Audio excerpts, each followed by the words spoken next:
So I'll have a real sink soon, which will give me a little bit of space back. So let's see. I would take you guys on a tour of the building, but there's a lot of people working today and I don't want to bother everybody with my walking up and down and talking into my phone. Plus there's a guy waiting down the corridor for somebody and he's already looking at me like I'm kind of a weirdo. And I just don't have the mental fortitude to deal with that today. So, all done with that. So I'm going to put you guys down into the little phone holder and sit down. Hey, that's a pretty good angle, huh? And sit down and we are going to talk about, hey, this isn't bad at all. I might do this more often. This is a really good, easy setup. So anyway, so I wanted to give you guys a tour. So I came down to the salon today. I'm actually not working in the salon today. But, okay, so I want to talk a little bit about photos. You guys all ready? Get your, how much is this a month? It bills by the week, and in my market, it's $230 a week.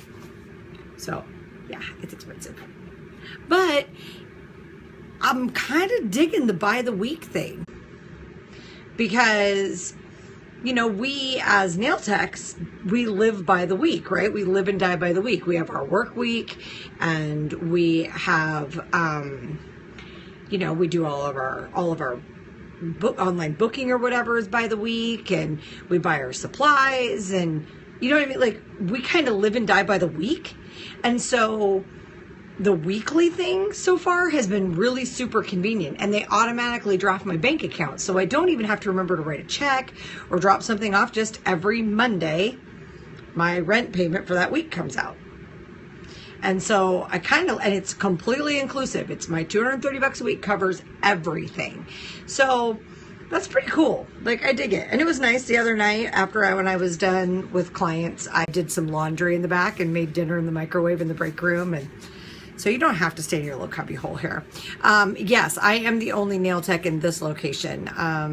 In fact, I'm the only full-time nail tech that they've had in this location since they opened in 2014. So that's because it's hairstylist prices for the suites, right? Hairstylist and esthetician prices. And generally nail techs can't pay what estheticians who have a faster turnover and a higher ticket price, and hairstylists who can charge more because they see their clients less often, can pay. So it's a different pricing model, and I'm just lucky that I can do that. So I'm really kind of digging this view from here. I think I might do this for a while until I get my home studio set back up, because I kind of like that you guys can see my little, make my table lamp go down. There we go. You guys can see my little window, my little window to paradise out there.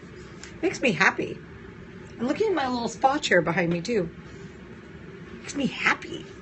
Happy space. And they painted in here. I didn't have to, I got to pick the color and they just painted it all before I moved in and everything.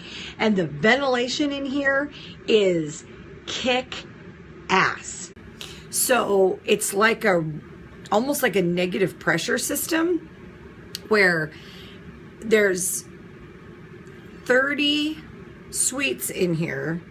36. There's 36 suites, and then the hallways and stuff, and the break room and the bathrooms and stuff. And there's 5 HVAC systems in here.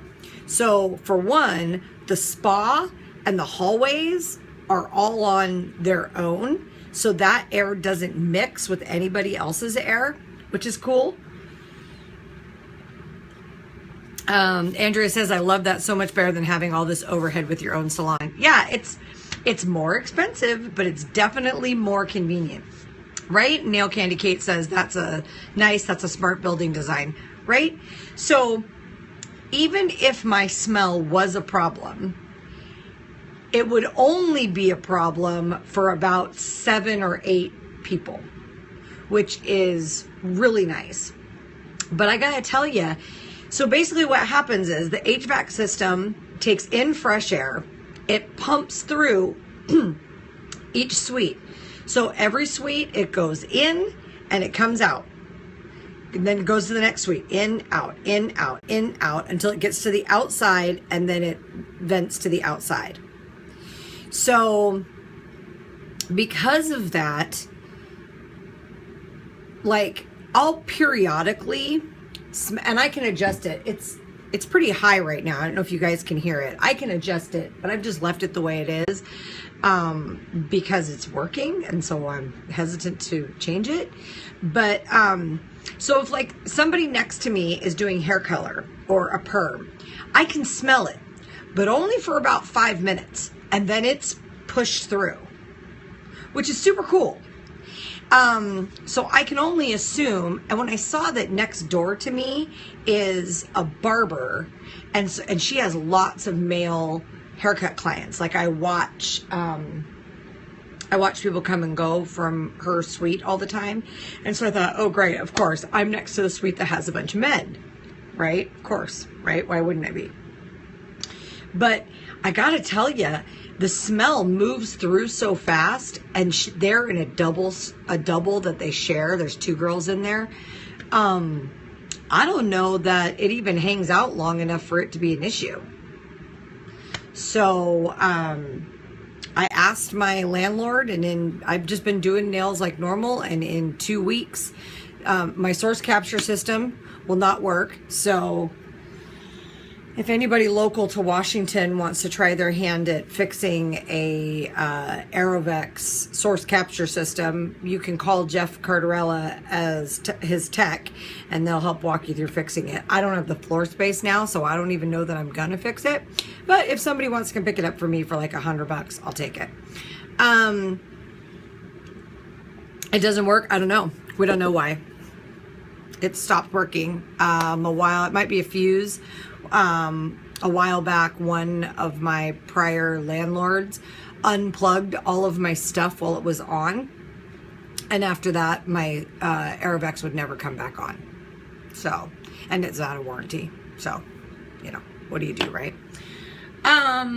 So if anybody local to Washington wants to try their hand at fixing an $800 system and wants to come get it, I will gladly sell it to you for like $100. Otherwise, I'll probably try and fix it and use it in my home office. So I don't have any. I have my table dust extractor, but I don't have any ventilation in here other than my room ventilation, which is coming in. I don't know if you guys can see. I'll tip you guys back. It's coming in there and going out there. So in, out, in, out. And they got information and pricing from the systems for Aerovex for the 3rd stage vent filters, so that if there was a problem, they could just filter my salon space and then it wouldn't matter. But so far, no complaints and no problems. So that's been super cool. Okay, now that we're all here, let's stop talking about my crap and let's talk about nail pictures. So I'm interested to get y'all's take on this. So get geared up with your fingers for doing some typing. But so I saw that there was a dilemma on Selena Ryden, is that how you say her name? Posted a thing about photoshopping her nail pictures. Adding in some sparkle things and stuff like that. And so I read that, and then I watched a video on might have been Nails Mag's YouTube channel, one of a YouTube show about how to take better pictures of your nails in the salon, which I kind of appreciated because a lot of these pictures are trying to talk to us like we're either bloggers or magazine editors doing photo shoots or those kind of things, and that's just not realistic day-to-day nail tech life. So I appreciated the video that I watched, which definitely had some good points. I didn't change a whole lot about what I did, but it definitely made me think about some stuff. But so I'll post a link to that in below on Facebook. But what I want to know is, I know how I feel about it. I want to know how you guys feel about Photoshop type editing on nail pictures that you're going to post on social media. So let me have it. Camille says she feels fine with it. Okay. But Camille, do you feel like there's a limit to what people should be doing? Or is it just like a magazine, anything goes?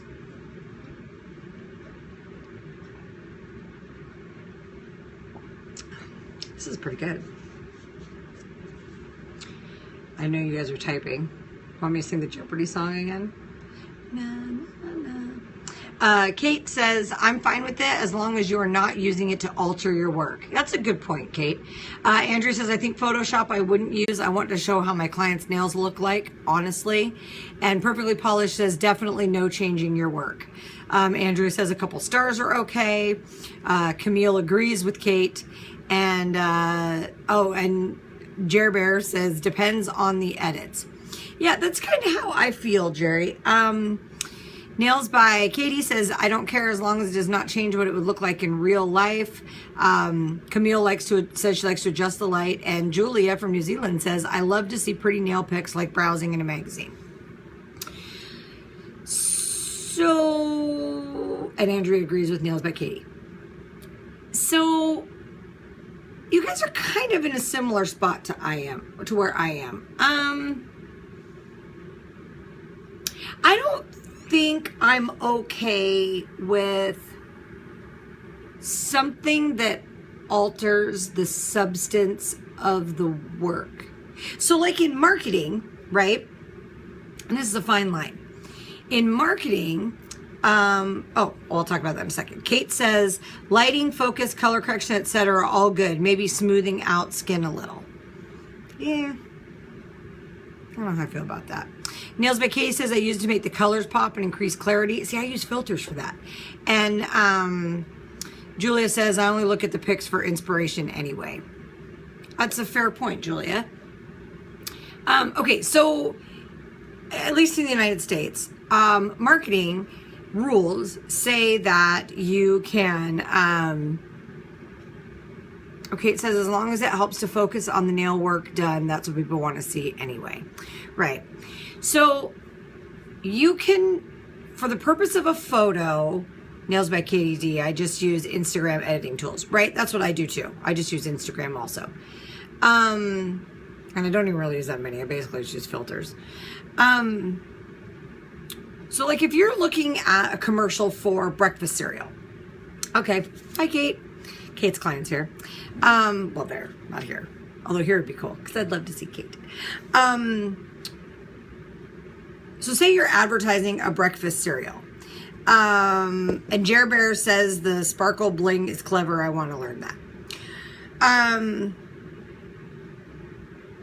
In your marketing, the only thing that has to be real is actually the product that the advertisement is for. So if you're advertising cereal, we're just going to say Cheerios. The Cheerios have to be real, but nothing else does. So when you see a picture of a bowl of cereal, like that's not milk, that's Elmer's glue. And the Cheerios you're looking at, it was literally somebody's job to spread out like 20 boxes of Cheerios and pick like the best 200 Cheerios or whatever.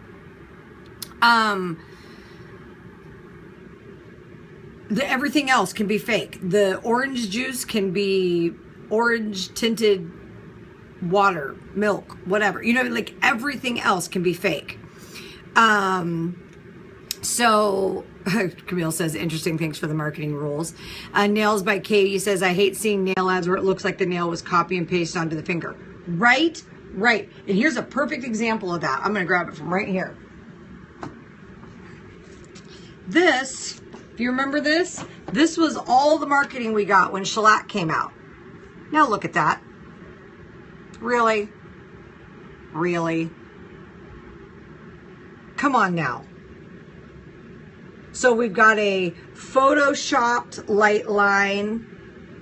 Everything's done digitally. Even if this started out as a real finger and a real nail, like this was all buffed over and highlighted, and this was added, and we can see clearly where the cuticle was basically eliminated, and the eponychium and the proximal nail fold.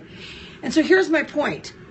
And we wonder why clients have unrealistic expectations of what their nails are supposed to look like. So therein lies my problem. My problem is that, it's, amen, exactly, and Nails by Katie says we're not magicians, right? So here's my problem, okay? Here's what kind of grinds my gears about the whole thing. I take my pictures in such a manner that I get the cool little sparkle bling on the nails if it has sparkle. I use my flash and I take a few pictures, and generally one of them has a sparkle. So I mean, but that's kind of fun. That doesn't really bother me, whatever. But any kind of editing where you're cleaning up around the edges or buffing out client's skin, I kind of have a problem with that. Because I have a problem with that in magazines too. Like, I'm okay with airbrushing for not to hide flaws, but to make the photo look more like what you see in real life. I guess to me, that's where my thing is I want the picture to reflect what I see. And so how many times do we say, we post a nail picture and we go, oh my gosh, these are so pretty in person, the picture doesn't do it justice. Now, I don't know that I have a lot of problem with, or say the lighting in your salon is particularly harsh and you really can't get around it. So all of your clients look a little rough. I don't know that I have a problem with that. Nails by Katie D. I've seen photos where the cuticle is so blurred it looks odd, right? But just like, where do you draw the line? Is it okay if I use Photoshop to elongate my client's finger to stretch her nail bed out so that her nail plate and nail bed looks longer? Is it okay if I clean up the white on her smile line? Is it okay if I buff out a hangnail that she had that I couldn't get rid of? I just had to treat and just got to let it heal and use oil on it. Like, where's the line? I guess is my point. And so since I don't know where the line is, I just don't use it. I use Instagram filters sometimes, although Instagram filters, because they can put a different color cast on, seeing Camille says smile line, no. But I'm willing to bet there's people who do. See, and that's kind of my point.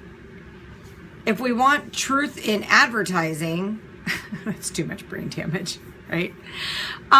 If we want our clients to be able to look on Pinterest and all that kind of stuff, or Instagram or whatever, then we need to be contributing the work that's out there. And I get a real problem with the insinuation that we need to have like a professionally set up studio to do nails. See, here's to do nail pictures. I find this interesting. Okay, so major company, Dove soap and body wash, launched their whole body image campaign, right? Using real women's bodies. in advertising. That the stretched arms, stretched body, stretched face, if you haven't watched the South Park episode about that, even if you're not a South Park fan, it is effing hilarious. You need to watch the South Park episode where instead of going to the gym, or going to the gym is going to Photoshop all your pictures, and then people just walk around with their phones in front of their face and ignore what you look like in real life. It's hilarious. But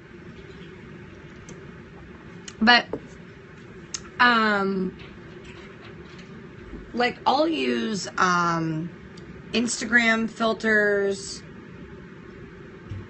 as long as they don't alter the color of what I'm trying to show, but they are nice because sometimes they add crispness. Right now I watermark all my photos. I need to make a mat that's got my logo on it to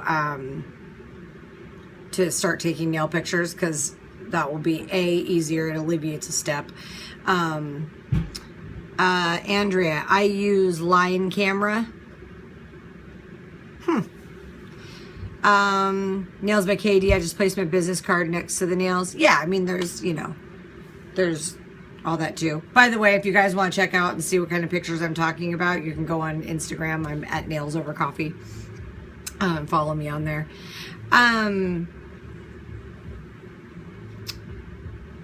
So I don't know. Holy loud music, Batman. My neighbors just got in and their music is super loud. That's gonna be a problem. But you know what's really funny about that is I have a Bluetooth speaker and I can get even louder than that. Andrea, it's an app, and have either glitter sheets from Michaels or with my logo underhands. Yeah, like, I mean, I see lots of those, and I definitely want to do some of that. But a lot of times, I watermark because I zoom in closer, more like a blogger. So, you know, blogger pictures tend to look like that. And so, you know, if you're zoomed in really close, you don't have a thing. Jara, I have a step and repeat mat with my logo. Oh, and I missed the other one. Yeah, I mean, I'm gonna eventually do something like that. It'll be much easier, but I still kind of like watermarking for some things. So I need to make a mat though, so I have an option. But I don't know. Like I said, where's the line? You know, is it okay for us to, like we say, as long as it doesn't alter the work, but what does that mean? If the cuticle isn't perfect, we can Photoshop it out. Well, that's still our work. The cuticle's still our work. What if it's, you know, you have a little funky weird thing on the side of a red polish and you go in there and make it perfectly straight. Is that okay? That wasn't the work. That wasn't what you sent the client out of the salon with. So I don't know. So I just, food for thought. You know, food for thought. After I read Selena's thing and I watched the video and stuff like that, that was just something that was really on my mind. So I was thinking that would be a good thing for us to chat about. So I certainly appreciate y'all's chat today. Can I seriously just jump through that window and be there? Andrea says it's okay, but don't be surprised when a client assumes they're going to get that like it shows on the pic, right? And Camille says, I feel like the photography is all part of the my art. Yeah. Yeah, I mean, the photography part is part of the art, but it's also part of the advertising. The real art is, because unless somebody's paying you for those photos. Now, if somebody's paying you for the photos, that's a different story, because they actually own that then. But I think it's different for doing nails in the salon, because the nails you're sending out the door is actually your art, is your product. So it's a real fine line. Like I said, you know, we talk about clients, their unrealistic expectations. Nails by Kay says, I would hate to false represent myself and have clients come in expecting something I can't do. Right? See, that's kind of my thing. I mean, how many times do we look at pictures and we either think, yeah, right, or we look at pictures and go, ooh, you shouldn't have posted those, sweetie. Andrea says, but then again, some techs post pics without thinking what they are showing off, you know, and they think they're done and it looks like a DIY job, right? Yeah, I mean, like I said, you know, it's where's the line? Camille says, I feel like if my client can see their work in person and online, it's obvious. Well, right, there is that. But what about potential clients? Where does that fall into the, you know, where does that fall into the equation? If you're using it for marketing purposes, where does that fall into the equation? Are you setting up a realistic expectation for your future clients? Or are you continually, like say for example, I'm just going to use my numbers for an example. So my fills are $38. Andrew's agreeing with me. My fills are $38. It's $10 for gel polish, and art starts at $5 on up depending on what I'm doing. So say I do a $53 fill, okay? And it's gel nails and shellac and some simple stamping nail art, okay? And that client, she's thrilled with her nails, all that kind of stuff. I take my picture, I post it on social media, and 3 people see it and go, wow, that's an amazing design. That's an amazing set of nails. And so they book with me and they come in. Now, in their mind, that's what they think they're getting.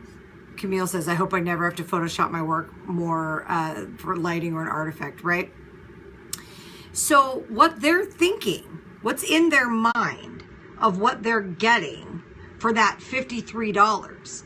So then they come in and they sit down and I do their fill, and but they choose a different color of shellac and they do some different nail art, and it's my normal work. It's exactly what my work should be. But because in their mind, their expectation was my edited photo, bye Camille, edited photo on social media, when they see their $53 nails live and in person, I haven't met their expectation. And if that's the case, then how likely are they to come back? So I guess what I'm saying is that maybe it's different. We are different than bloggers or home DIYers or hobbyists. Like, because it's our career, I think we need to be really careful about what we put out there, so that our paying clients, because you already have your expectations. If you're used to going and getting $15 or $18 or $20 nail fills, you already have your expectations quite a bit different knowing you're coming to me and paying $53. Andrea says what they may do tell on the internet that they advertise is misleading, right? Their standard, they're already paying more than double what they've been paying. So their standard is already going to be understandably very high. So if their standard is already doubly high, and our goal is to always meet or exceed our client's expectation, then if we alter our work that's out there on social media that we put into the world, then are we potentially setting up the client for some disappointment? And disappointment means that they don't feel like they're getting the value for their work. So I'm just thinking about it just from a big picture standpoint. I mean, obviously you want to take good pictures and stuff. I don't know. I think it just really depends on, I think you have more leeway on Pinterest. I think people expect Pinterest to be a little more artsy. I think you have some leeway on some other platforms and programs. Oh, you're gonna have to go back and watch the replay because we are almost done. Actually, we were talking about when it's appropriate to use Photoshop or filters, or like where's the line in nail editing pictures and how we feel about that. Hi, Amy. Andrew says, I just oil my cuticles and may place a little star here and there. Oh, and on that note, dude, if you're oiling cuticles, please, please, please, please, for the love of all that is holy, will you please rub in the oil before you take the picture? Do not hide shoddy cuticle work with basically what is the equivalent of flooded oil that's like dripping off like vampire blood. It looks ridiculous. It's gross. Put oil on. We don't want ashy ugliness going on the hands or anything like that. Definitely put oil on, but just a drop, and please rub it in. Please rub it in. It's hilarious. Don't alter your pics. I just add watermark and take them in my light box. Yeah, I wouldn't mind to have a light box. I don't know where I would put it in here, but I wouldn't mind to have a light box because I do like the effect you get. It's a lot like a blogger effect. And so I feel like maybe we wouldn't have to do as much editing and could do a few more things if we did that. And so on one final note, you got a nice one on Wish? Okay, well, I'll definitely look on Wish. I used to be on there all the time until I got the fake shellac, and you know. I did see a thing where you can build one though. It was kind of cool. So one last note on the note of photo editing type stuff. Please, please,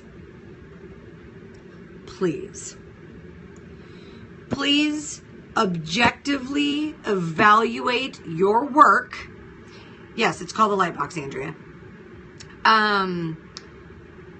Please evaluate your work objectively, not your client who paid you for it, not your sister who's going to tell you what you want to hear, but we should all have a sounding board. Please evaluate your work objectively before you put it online. Now, we shouldn't just put our best work online because, again, I think that alters that public persona expectation thing a little bit. But I definitely think that we should be putting out overall good work online. And your work online should represent what clients can expect to get from you.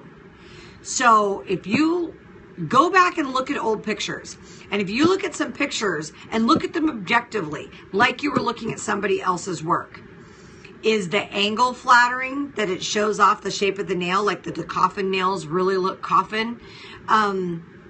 Could you have changed your lighting angle a little differently? Can you see any flaws? Is there color all over the cuticles on one side of the finger and that's what you can see in the picture? Is the work clean? I guess clean is probably the word I'm looking for, from every angle. Clean and representative of what the client left with. And here's the more important thing to think about. If you're looking at your pictures and the work isn't clean,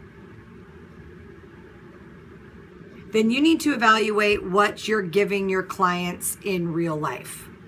Nails Association, can't stand horrible cuticles and bloody. Yeah, that's awful. I do show some of those pictures for my people who are real reforming nail biters or pickers and stuff like that. All right, bye. Yeah, it's time. You guys, anybody who came in late, catch the replay. It's 1:46. It's time for me to beat feet out of here. It's my office day of stuff to do, and I got to finish my taxes and all kinds of stuff. So I will see you guys on Thursday. Thanks for joining me today. And if you like this, share it. It will be on YouTube. You can subscribe. It will also be up on the Nails Over Coffee Facebook page. And speaking of social media, you can also follow me at Nails, Toes, Tans, Tacoma on Facebook is my salon site. Facebook is at Nails Over Coffee and at University of Nails. And Instagram is at Nails Over Coffee. Twitter is at Nails Over Coffee. And Pinterest, I'm Michelle Cordes 2. So, that's it. I'm going to go get some other stuff done. And so, yeah, like, follow, share. And I'll find the link for that taking better pictures of your nails video and put it in the comment section below on the Nails Over Coffee Facebook under the video. All right. Thanks for joining me, you guys. Take care. See you on Thursday. Oh, you can also comment your ideas below, too. And keep talking about it. Join the discussion. Bye, guys.